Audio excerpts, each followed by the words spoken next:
What's up, YouTube? This is Mega Man 7 coming at you with another brand new video. Okay guys, today I'm going to be doing a follow-up to my Korra discussion video. I'm going to be talking about the season or series finale, as well as my predictions and what went right, what I predicted correctly, what they didn't quite do that I would expected them to do. Okay, the season, let's start with some of my predictions. What I had said was that they'd focus more on the Fire Nation, and they had needed a lot of time to kind of wrap up what Zahir left the Earth Kingdom. They did a good job by jumping 3 years, or they had a 3-year time skip, so that they didn't have to waste time explaining all that other stuff. They can just go straight into the storyline. They didn't center around the Fire Nation as much. They did, though. We did see the Fire Lord, and we saw her speak. We didn't really see her fight, but she did play a small role in the season. We did see Toph, so freaking awesome. We saw Toph. And we still didn't see Sokka or Suki. Though it is rumored that Sue's father could be Sokka. If you look very carefully, her and Lin, they have 2 different skin tones, and they did mention in the previous books that they were half sisters. I think in book 3 they said that they were half sisters, and they said they had the same mother, different father. So it is possible that Sokka could, in fact, be her father, but we won't know for sure. That's left up to the fans for debate. The villain in this series was good. You know, reminded me a lot of The Last Airbender. You know, with the Fire Nation invading, now we had the Earth Kingdom invading. So that was a nice touch back to the old series. Also, they did take reference from Star Wars. I know a lot of Star Wars references were made. And, you know, overall, the book was good. It had a good, steady pace, good build-up to the finale, in my opinion. Each episode did its purpose, did its job, and they were all exciting episodes. There was never a dull moment. Now for the finale. The more I think about it, and the more I go back and watch some of the other books and what have you, the more I realize it wasn't all that bad of an ending. One of the things Mike and Brian said, that this show was directed to a more adult audience. They said that the fans who were fans of The Last Airbender were younger when that came out. It came out in 2005. I myself was 11, all the way up to 2008. You know, I was 11, 12, 13, 14, whatever. When Korra started, I was 17. I'm 20, so it's been on for 4 years. So yeah, the audience has gotten older. So the fact that some of the stuff they do it does have a more mature and not necessarily darker, but just a more blunt and more mature tone to the storyline. I mean, for one, in The Last Airbender, nobody ever died. Nobody ever got killed. And Korra, people are dying, people are killing. So the ending was good for what, as far as pertaining to the storyline and the tone of the show. Am I happy about it? Not really. I mean, I can't say that I'm happy, but I can't say that I'm sad either, because it was a good ending. But, and you know, like I said, the more I think about it, the more I realize I am okay with it. I'm making my peace with it, you know. It's not as bad as an ending as it could have been. So I'll talk about that later. Let's look at the overall episode. As far as the storyline delivered. It followed up from what happened in the previous episodes leading up to the finale. Action delivered. There was lots of bending going on, lots of fighting. Great, spot on. recapping, we got to see a little bit of everybody.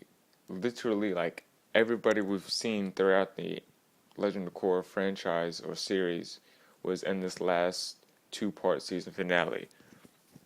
Speaking of which, I am disappointed. I did predict that they would have a four-part season finale just like The Last Airbender, but they didn't. They actually had a two-part.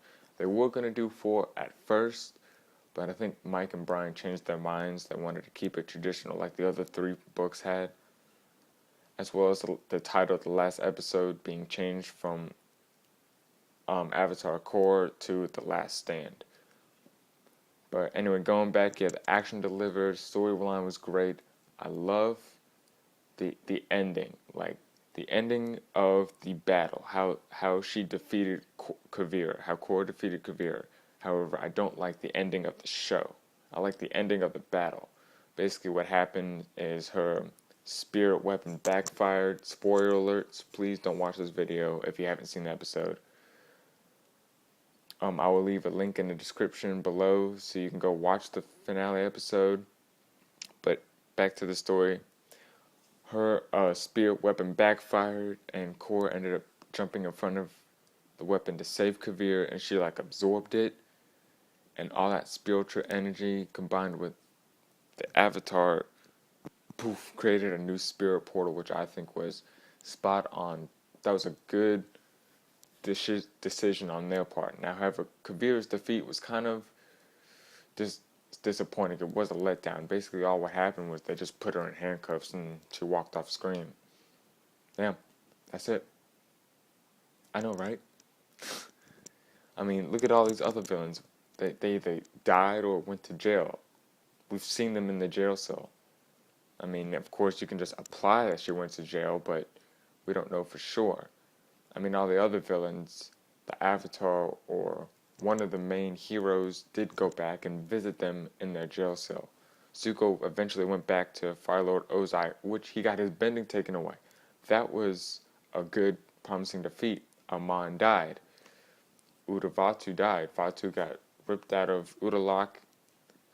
Sahir didn't get his bending taken away, but he did go to jail, and Korra did visit him in Book 4. So they went back. Now, as far as the ending of the show goes, basically they had a big party at the end, kind of like an homage to Return of the Jedi, how they had that party at the end. And you know, Varric and Julie, they got married. That was a big surprise, big good thing to see.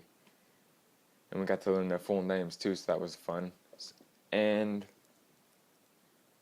then they pan away from the party and kind of focus on Korra. You know, she's in the process of healing. You know, she's talking about how Avatar Aang could never have dreamed that Republic City would be this way. And then out here comes Asami. And it's kind of tiptoeing on lesbian territory. But I like to think of it as they're just very good, like, girlfriends. You know, girls are more open and not have to say no homo, or they can be close without being sexual, basically. So I just like to think of it as them just being extremely good friends, and that she just has a better connection to Asami than Korra did to Maka or Bolin. So that's it, you know. They were just like, let's go on vacation. I've never been to the spirit world, so Korra and Kasami, they go to the spirit world on vacation, and then that's it. You literally, the ending is you seeing them walking into the distance into the spirit world, which was a pretty okay ending. I liked it. You know, I liked the ending for the battle. I liked the ending leading up to that moment, and that moment was okay. So I'd probably give the ending like an 8 or 9 out of 10. It was pretty good for what they had. So that's it for this video. I know this is kind of like not as an exciting video as some of my other ones are. I didn't really do any like editing or that, but anyway, thanks for watching this video, and let me know in the comments, what did you think of the Legend of Korra ending? How did you think the book played out? If if you liked book 4 balance, if you liked the ending, or what do you think if you were the writers, what would have you done differently, or if you wouldn't change anything at all. But anyway, let me know what your thoughts are in the comments below, and please like this video, please subscribe. Thanks for watching. It is Christmas time, so I hope you guys have a happy holidays, and until next time, this is Mega Man 7 signing off. Peace!